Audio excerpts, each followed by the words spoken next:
தேர்தலுக்கு முன்பு கொள்கை சார்ந்தெல்லாம் கட்சிக்காரங்கெல்லாம் பேசிட்டு இருப்பாங்க. கொஞ்சம் நெருக்கத்தில் கட்சிக்காரங்க போட்டியிடணும்னு ஆசைப்படுறவங்க எத்தனை தொகுதி கிடைக்கும், நமக்கு கிடைக்குமான்ற தன்மையில தொகுதி பங்கீடு பேச்சுவார்த்தை இந்திய யூனியன் முஸ்லீம் லீக்குக்கு குறைச்சிக்குங்கன்னு சொன்னதா இது இருக்கு. இப்போ இந்த ஃபார்முலாவில் பிரியன் சொல்றாரு ஒரு எளிதான ஃபார்முலா. முன்பு 6-6 இப்போ தேமுதிகவும் சேர்த்து 8-8-8, காங்கிரஸுக்கு 28, இப்படி ஒரு ஃபார்முலா டிரைவ் பண்ணலாம். நீங்க எப்படி யூகிக்கிறீங்க, எப்படி போக்கு இருக்குன்னு நினைக்கிறீங்க? அவ்வளோ அமைதியாக கூட்டணி பேச்சுவார்த்தை போயிட்டு இருக்குது நாட்டில். வீழ்வேன் என்று நினைதாயோ, நான் மண்டியிட மாட்டேன், மரியாதை வேணும், இப்படிலாம் இருக்குது. இப்போ பேக்ரவுண்டில் என்னென்னா, ஐயுஎம்எல்லை பொறுத்தவரைலாம் ஒரு பிரச்சனை இல்லாத ஒரு கட்சிங்க கூட்டணின்ற வரும் திமுகவுக்கு.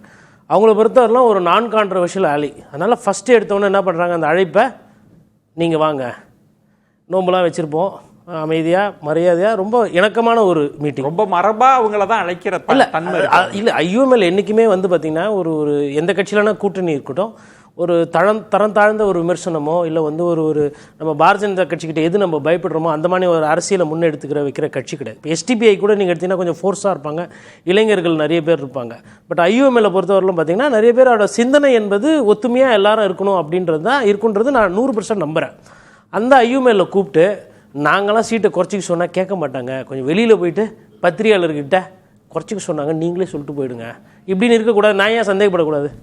யாருன்னா எதனா ஒரு கட்சி கூட்டணிக்கு போகும்போது போயிட்டு வெளியில் வந்துட்டு எங்களை சீட்டை குறைச்சிக்க சொன்னாங்க, இது வரையிலும் நான் எந்த பத்திரிகை சந்திப்பு நான் அப்படி பார்த்ததில்லை. சமீபமாக மேபி முன்னாடி இருக்கலாம் புதுசாக, அதாவது தாவேகா தலைவர் விஜய் வந்தோன்னா புதுசாக நடக்குது அரசியல். இப்போ எந்த இதுக்கு முன்னாடி இப்போது இயல்பாக யோசிப்பாருங்க, இதே ஐயுஎம்எல் என்ன பண்ணுறாங்கன்னா 5 சட்டமன்ற தொகுதிக்கு நான் குறைவாக நாங்கள் வாங்க மாட்டோம் கேட்போம்னு சொல்லி தீர்மானம் போடுறாங்க. அப்புறம் 18 சிறுபான்மை இஸ்லாமியர் நண்பர்களுக்கு சீட்டு வாங்கணும்னு போடுறாங்க. ஆனால் உள்ள நடுவில் கொஞ்சம் பக்கத்தை காண மாதிரி என்ன நடந்துச்சுன்னு தெரியல. வெளியில் என்ன சொல்கிறாங்க, சந்தோஷமாக அதை சொல்கிறாங்க, எங்களை சீட்டை குறைச்சிக்க சொன்னாங்க.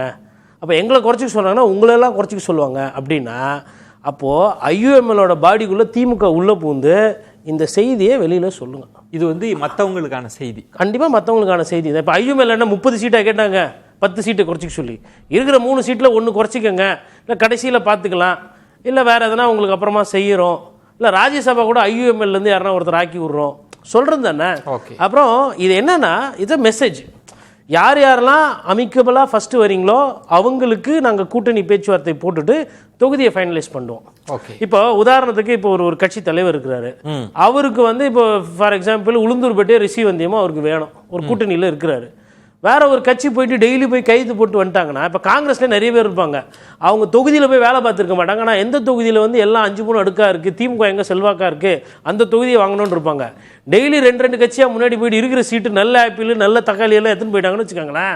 அப்புறமா கடைசியில் என்ன இருக்கும், இதெல்லாம் நாங்கள் சிபிஐக்கு கொடுத்துட்டோம், சிபிஎம்முக்கு கொடுத்துட்டோம், இது திருமாவுக்கு கொடுத்துட்டோம் அப்படின் கடைசியாக காங்கிரஸ் என்ன பண்ணோம், என்ன கொடுக்குறாங்களோ அதை தான் வாங்கின்னு வரணும். அந்த நிலமெல்லாம் வரும். இப்போ விருதுநகரில் முன்னாடி பிரச்சனை கிடையாது. பொதுவாக கோட்டீஸ்வரன் உங்களுக்கு தெரியாதுல்ல, முதல்ல நம்பரை ஃபிக்ஸ் பண்ணுவாங்க, அதுக்கப்புறம் நீங்கள் என்ன தொகுதிகள்லாம் விரும்புகிறீங்கன்றதெல்லாம் வாங்கிப்பாங்க, அப்புறம் ஒரு டிஸ்கஷன் நடக்கும். அதில் சில தொகுதிகள் 3 கட்சி கேட்கறதா இருக்கும், காம்ப்ரமைஸ் எல்லாம் நடக்கும். ஆனால் நீங்கள் இப்போ என்ன சொல்றீங்கன்னா ஃபர்ஸ்ட் கம் ஃபர்ஸ்ட் சர்வ் மாதிரி சார், அதுதானே சார் பிராக்டிக்கல். ஒத்துக்கிட்டா உங்களுக்கான கேட்ட இடம் அப்படிதான் டீல் போகுதுங்களா? இப்போ சும்மா நாமக்கே வாசிக்கு சொல்கிறேன், அதிமுகவில் போய் யாருன்னா சீட்டு கேட்டான்னு வச்சுக்கோங்களேன், அவங்க என்ன பண்ணுவாங்க, சேப்பாக்கம் ட்ரிப்ளிகேன் நிற்கிறீங்களான்னு கேட்பாங்க.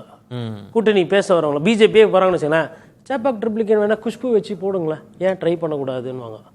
அதுக்கப்புறம் என்ன பண்ணுவாங்க, திருவண்ணாமலையில் இவர் ஈவாவேலு கொஞ்சம் ப்ரெஷர் இருக்குது, நீங்கள் ஏன் எல்முருகன் அது மாதிரி யாருன்னா அங்கே இல்லை ஒரு பாப்புலர் அண்ணாமலை போய் நிற்கக்கூடாது. இந்த மாதிரி இது கிட்டத்தட்ட ரேகிங் செஷன். இப்போ இந்த சின்ன கட்சிகள்லாம் திராவிட கட்சிகளை என்னென்ன பேசினாங்க, இப்போ நீங்கள் உள்ளே போய் பார்த்தீங்கன்னா திமுக ஃபர்ஸ்ட் இப்போ இந்த ரேகிங்க, அதாவது நல்ல வேலை ஐயா மருத்துவமனைக்கே போயிட்டு வந்துட்டு இருக்காரு, யார் துரைமுருகன் சார், அவரு கண்டி இருந்தாருன்னா அண்ணா அறிவாலயத்தில் கட்சிப்ப துண்டை காணும் துணியை காணும், எது 8 சீட்டா 8 எதுப்பா இப்போ அடுத்த 2031 சேர்த்து கேட்குறியாப்பா அப்படின்னு கேட்பாரு. அப்புறம் 13னா 13 அந்த மாவட்டத்தில் இருக்கு, உங்களுக்கு இருக்குதா? ஆனா இப்ப 4 முனை போட்டி, புது பிளேயர்லாம் சார், எத்தனை போன போட்டி. இன்னைக்கு விஜய் வந்தார் சார், போன தேர்தலில் கமல் இருந்தார் சார், அதுக்கு முன்னாடி விஜயகாந்த் சார் இருந்தார், அதுக்கு முன்னாடி வைகோ இருந்தார், அது என்னைக்கு 3 முனை போட்டி இல்லாமல் இருந்தது. சரி, 30 வருஷம் அரசியல் இல்லை. அப்போ நீங்க எப்படி ஹேண்டில் பண்ண போறீங்க? இப்போ நீங்க எப்படி பாக்குறீங்க? நீங்க ஒரு செய்தியை சொல்லிட்டாங்க, குறைச்சிக்கணும், பெருசா எதிர்பார்ப்போட வராதீங்கன்னா எப்படி இருக்க போகுது? என்ன ஃபார்முலா கொண்டு வர போறாங்க? இந்த 5 பேர் குழு உட்காந்தாங்க இல்லைங்களா, Okay. இது போன உடனே எதுவுமே முடியாது. இந்த காலேஜ்ல எல்லாம் ரேகிங் நடக்கும்ல ஃபர்ஸ்ட்ல இருந்து, அந்த மாதிரி எல்லாம் ரேகிங்லாம் போயிட்டு சரி என்னதான் செய்வீங்க பார்த்து செய்ய சொல்லுங்க. பாருப்பா சிஎம் செம்ம கோவத்தில் இருக்கிறார் உங்க மேலெல்லாம், எல்லாம் நிறைய பேசிட்டீங்க, இதெல்லாம் அப்படியே போய் சொன்னா பெரிய பிரச்சனை. சரி சீட்டு குத்துறோம், நாங்கள் எங்கள் மாவட்ட சிலர் வேலை செய்ய மாட்டாங்க பரவாயில்லையா அப்படின்வாங்க. அப்படிலாம் இல்லைங்க, சீட்டு குத்தா அது வின் பண்ணுறதுக்கும் ரவீந்திரன் சார் சொன்னார்ல அந்த கேரண்டி நீங்கள் தான் பண்ணி கொடுக்கணும்னு, அந்த மாதிரி இருக்குது. இப்போ ராஜகண்ணப்பன் ஆல்ரெடி கோவமாக இருக்காரு, அவர் இடத்துல 2 தொகுதி தூக்கி காங்கிரஸ்க்கு கொடுக்குறீங்கன்னா 4 எம்எல்ஏ தொகுதியில் 2 போயிடுச்சுன்னு வச்சுக்கோங்களேன். நான் சரி என் இடத்துல வண்டி வேலை பார்த்துன்னு போகிறேன், நான் எதுக்கு மாணிக்கம் தாக்கூருக்கு காங்கிரஸ் கட்சிக்கு வேலை பார்க்கணும் நினைக்கலாம் இல்லையா? என் கட்சிக்காரங்க செய்யறது இல்லை. பிரியன் சொன்ன மாதிரி நாளைக்கு அது ஏடிஎம்கேக்கு அட்வான்டேஜ்னா நீங்க ஆட்சி அமைக்கிறது போயிடுமே சார். ஒரு பஸ்ஸிலையோ ஒரு வண்டியிலையோ எவ்வளோ பேரை சேர்க்கணுமோ அவ்வளோ பேர் தான் சேர்க்கணும். நீங்கள் எல்லையை தாண்டி சேர்த்துட்டீங்க, அதான் சிக்கல். இப்போ அதுதான் சிக்கல். இது வந்துட்டு இப்போ டிஎம்டிகே உள்ள வந்தது அக்ராஸ் ஸ்டேட் பர்செப்ஷன் நல்லா இருக்கும் ரைட்டுங்களா. இப்போ பர்செப்ஷன்ல வெற்றி, திமுக அந்த ரவுண்ட்ல வெற்றி பெற்றுட்டாங்க, அதிமுக தோல்வி அந்த ரவுண்ட்ல. இப்போ பிராக்டிக்கலா வரும்போது என்னன்னா அதிமுகக்கு சீட் ஷேரிங் வந்து ஈஸியா இருக்கும். எனக்கு எது வேணுமோ நான் அதை வச்சுக்கிறேன், உங்களுக்கு வேணுன்றதுல பாதின்ற மாதிரி தான் போங்க. இங்க அப்படி இல்லை, டைட்டா இருக்கும். ஏன்னா சீட்டு நம்பரும் கம்மி. இப்போ 18 சீட்டு நீங்க பாட்டாளி மக்கள் கட்சி கொடுக்கும்போது 10 அவங்க இஷ்டத்துக்கும் 8 வந்து இவங்க இஷ்டத்துக்கும் கொடுக்கலாம். இல்ல ஒரு 12 கொடுத்து கூட 6 இவங்க இஷ்டத்துக்கு, அதெல்லாம் கிடையாதுங்க. ஜெனரலா வச்சுப்பாங்க, அந்த மாதிரி இருக்கும். 65-35 உங்களுக்கு 65% நீங்க கேட்ட தொகுதி 35 நாங்க கொடுக்கறோம். இன்னொன்னு வாரியம் பத்தி சொன்னாங்க. இப்போ ஆட்சியில் இருந்த போது சொந்த கட்சிக்காரங்களுக்கு நிறைய பேர் வாரியம் கொடுக்காம வெறும் கவுன்சிலராவே 30 வருஷமா இருக்கிறவங்க எனக்கு தெரியும் நிறைய பேர் சென்னையில. அதனால இந்த 2000 இப்பவே இல்ல, அப்புறம் எங்க இருந்து வர்றது? அதெல்லாம் கேரண்டி கிடையாது. நீங்க எப்படி புரிஞ்சுக்கிறீங்க? எப்படி இந்த பேச்சுவார்த்தையில குறைக்க சொன்னா இவங்க எல்லாம் கேட்டுப்பாங்களா இல்ல என்ன தன்மை? எப்படி மெசேஜ் அனுப்புறாங்க, நீங்க குறைச்சிக்கங்க, அதாவது மென்டலா ஃபர்ஸ்ட் ப்ரிப்பேர் பண்றாரு சார். ஸ்டாலின் சார் வந்து இதுல ஒரு நல்ல ஸ்ட்ராட்டஜி ப்ளே பண்றாரு, பியூட்டிஃபுல்லா ப்ளே பண்றாரு. காங்கிரஸ்க்கும் மெசேஜ் சொல்றாரு, இந்த 2 இலக்கு 3 இலக்குன்னு மனசுலயே நினைக்க கூடாது, தூக்கத்துல கூட நினைக்க கூடாது அப்படின்றதான் சொல்லிட்டு என்னோட ரேகிங் பாய்ஸ் ரெடியா இருப்பாங்க, அதுக்கேற்ற மாதிரி ப்ரிப்பேர் பண்ணிட்டு வாங்க. அதாவது இந்த 5 பேர் கமிட்டி இருக்கு பாருங்க, ஆராசா அவங்களாம் உட்காந்து ஓரளவுக்கு எல்லாமே சரி பண்ணிட்டு அதுக்கப்புறம் தான் ஸ்டாலின் சார் கிட்ட அனுப்புவாங்க. இன்னொன்னு சார், ஒரே ஒரு எடுத்துக்காட்டு கடைசியா, இந்த பிரியாணி எல்லாம் பாத்தீங்கன்னா 5 ஸ்டார் ஹோட்டல்ல வந்து குங்குமப்பூ நெய் அப்புறம் ஸ்டார் பூ எல்லாம் போட்டு குக் பண்ணோம், பயங்கர கமகமான்னு இருக்கும்.